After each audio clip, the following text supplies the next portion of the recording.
तपाईले कहिले सोच्नु भएको छ किन सबै कुरा तपाईको अनुसार हुँदैन?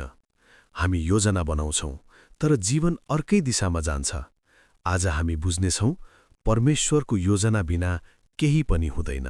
आज म तपाईलाई बाइबलको एउटा शक्तिशाली कथा सुनाउँछु, युसुफ, जोसेफको। युसुफ आफ्ना बाबुको मन पर्ने छोरा थिए, तर उनका आफ्नै दाजुभाइहरूले उनलाई घृणा गर्थे। एक दिन उनीहरूले उनलाई दास बनाएर बेचिदिए। कल्पना गर्नुहोस्, आफ्नै परिवारले धोका दिएको पीडा। त्यसपछि पनि उनको जीवन सजिलो भएन। उनी जेलमा परे, झुटो आरोप लाग्यो, तर युसुफले एउटा कुरा कहिल्यै छोडेनन्, परमेश्वरमा विश्वास। वर्षौंपछि त्यही युसुफ मिस्र, इजिप्टको ठूलो शासक बने। अनि उनले भने, तपाईहरूले मेरो विरुद्धमा नराम्रो योजना गर्नुभयो, तर परमेश्वरले त्यसलाई राम्रोको लागि प्रयोग गर्नुभयो। उत्पत्ति 50:20। प्रियजनहरू, जीवनमा हुने हरेक कुरा कुनै न कुनै कारणले हुन्छ। हामी सोच्दछौं, किन यस्तो भयो, किन ढिलो भयो, तर सत्य के हो भने परमेश्वरको योजना बिना केही पनि हुँदैन।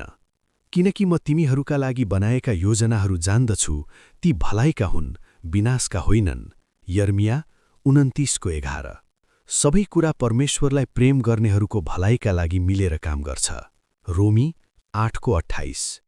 आफ्नो सम्पूर्ण हृदयले परमेश्वरमा भरोसा राख, आफ्नै समझमा भर नपर।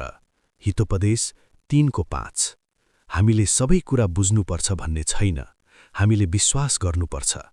यदि तपाईँ अहिले सङ्घर्षमा हुनुहुन्छ, यदि तपाईलाई लाग्छ सबै कुरा बिग्रिएको छ, याद राख्नुहोस् प्रियजनहरू, युसुफको जीवन पनि सजिलो थिएन, तर अन्त्यमा परमेश्वरको योजना नै पूरा भयो।